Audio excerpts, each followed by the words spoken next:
আসসালামু আলাইকুম।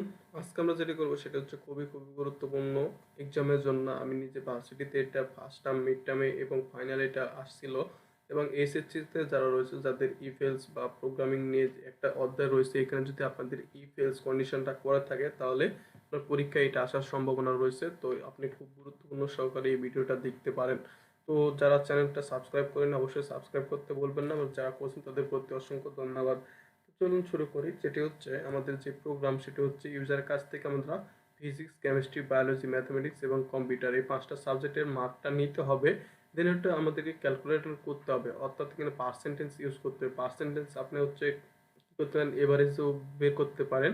দেন হচ্ছে এখানে 90%, যদি 90% এভারেজ বা পার্সেন্টেজ যদি 90%-এর সমান বা 90%-এর থেকে বেশি হয় তাহলে গ্রেড এ প্রিন্ট করবে, এবং 80%-এর সমান বা 80%-এর যদি বেশি হয় তাহলে আমাদের গ্রেড বি প্রিন্ট করবে। তো এরকমভাবে আপনারা যদি একটা দুইটা পারেন তাহলে বাকিগুলো সবগুলো পারবেন। তো চলুন আমরা প্রোগ্রাম শুরু করি। তো জাস্ট হচ্ছে এটা, আচ্ছা আমরা হচ্ছে ভেরিয়েবলটা আমরা এটাও রাখতে পারি A B C D E. তো এখানে হচ্ছে আমরা কি করছি, ইউজার একটা ভেরিয়েবল ডিক্লারেশন করছি। তো যখন আপনি পরীক্ষার খাতায় বা কোনো কিছু পরীক্ষায় লিখবেন তখন অবশ্যই ভেরিয়েবলগুলো মিনিংফুল রাখার চেষ্টা করবেন। তো আমি এখানে ভেরিয়েবল মিনিংফুল দিই নাই, কারণ টাইম কনজিউম করার জন্য। তো এখানে জাস্ট হচ্ছে আপনি ভেরিয়েবল মিনিংফুল দিবেন, যেমন বাংলা, ইংলিশ, ম্যাথমেটিক্স এগুলো লিখতে পারেন। জাস্ট হচ্ছে আমি এখানে যেটা করছি সেটা হচ্ছে ইউজার কাছ থেকে একটা মেসেজ নিয়েছি প্রিন্ট এফ। তো এখন আমরা এটা করি। তো আমরা কি করবো এখন, স্ক্যানএফ ফাংশন ইউজ করতে পারি। জাস্ট এখানে পাঁচটা ইনপুট নেব, তো এখানে 5% ডি দিতে হবে।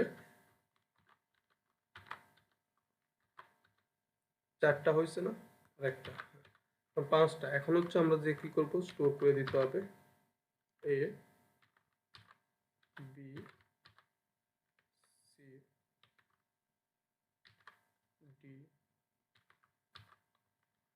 তো ই, আমরা ইউজার কাছ থেকে 5টা ইনপুট নিয়ে ফেলছি। এখন আমাদের কি করতে হবে, এখন আমরা যেটা পার্সেন্টেজ যেভাবে করতে পারি সেটা হচ্ছে খুব সহজে পার্সেন্টেজ করতে হবে। সেটা হচ্ছে কিভাবে, জাস্ট হচ্ছে আমরা আরেকটা ভেরিয়েবল ডিক্লারেশন করতে পারি, সেটা হচ্ছে সাম বা এভারেজ। আচ্ছা এভারেজ জাস্ট এবিজি লিখে দিলাম। এখানে এখন আমরা যেটি করব সেটি হচ্ছে এভারেজ নামে একটা ভেরিয়েবল ডিক্লারেশন করব, দেন হচ্ছে এগুলো সব যোগ করব, সি ডি প্লাস ই। এখন আমাদের যে ভ্যালুটা পাবো যোগ করার পর, এটাকে আমরা যদি 5 দ্বারা ভাগ করি তাহলে তো আমরা এভারেজ পেয়ে যাবো, রাইট?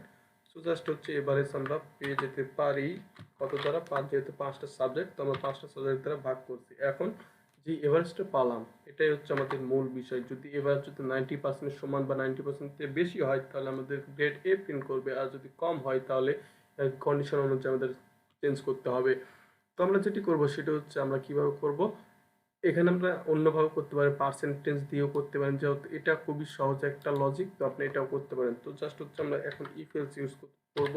ইফ যদি এভারেজ যদি কত হয়, এভারেজ যদি 90%-এর সমান বা 90 থেকে বেশি হয় তাহলে আমাদের কি প্রিন্ট করব, প্রিন্টএফ।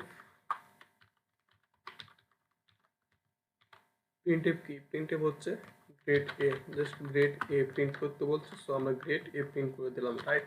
এখন আমাদের কি করতে হবে, এলস এলস স্টেটমেন্টটা ইউজ করতে হবে। ইফ এলস বা আমরা জাস্ট কপি করতে পারি। ওকে, এখানে আমরা যেটি করব সেটা হচ্ছে আরেকটা যে স্টেটমেন্ট দেওয়া আছে এখানে, সেটা হচ্ছে যদি পার্সেন্টেজ যদি 80%-এর থেকে সমান বা 80% থেকে বড় হয় তাহলে গ্রেড বি প্রিন্ট করবে। সো আমরা 80%-এর থেকে বড় কীভাবে আমরা দিতে পারি, 80%-এর থেকে বড়, ঠিক আছে, 80%-এর থেকে বড় বা 80 যদি সমান হয় তাহলে গ্রেড বি প্রিন্ট করবে। কিন্তু যদি আপনি এটা প্রিন্ট করেন তাহলে কিন্তু এটা হবে না, কারণ হচ্ছে যদি 80-র থেকে বড় কিন্তু 90ও। সো আপনি যদি 90 প্রিন্ট করেন, 90 যদি ভ্যালু দেন তাহলে এখানে দুটা প্রিন্ট করবে, কারণ দেখেন এখানে 90 তো এটাও তো প্রিন্ট করবেই, কিন্তু 80-র থেকে কিন্তু 90ও বড়, রাইট? সো এটাও কিন্তু প্রিন্ট করবে। তো এখানে আমাদেরকে আরেকটা কন্ডিশন দিতে হবে, সেটা হলো এবিসি, অর্থাৎ এভারেজ যদি কত হয়, 90 থেকে কম হয়, রাইট? 90 থেকে যদি কম হয় তাহলে গ্রেড বি প্রিন্ট করবে। তো এটাই হচ্ছে লজিক, অ্যাকচুয়ালি এই লজিকটাই আমাদেরকে কাজ করতে হবে। দেখেন এখানে 80 থেকে যদি বড় হয়, ঠিক আছে, 80-র সমান বা 80 থেকে বড় হয়, এটা ঠিক আছে।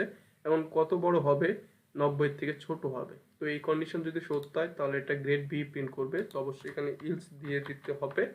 এখন হচ্ছে বিষয়, এভাবে হচ্ছে আমরা প্রত্যেকটা এবার করতে পারি। জাস্ট হচ্ছে এখানে হচ্ছে কপি করে নিতে পারি, দেন হচ্ছে এখানে পেস্ট করে দিই এল শেপ। এখানে সিম্পল ভাবে আমরা যদি বলি 70 এর সমান বা 70 এর থেকে বেশি, কত বেশি হবে 80 থেকে।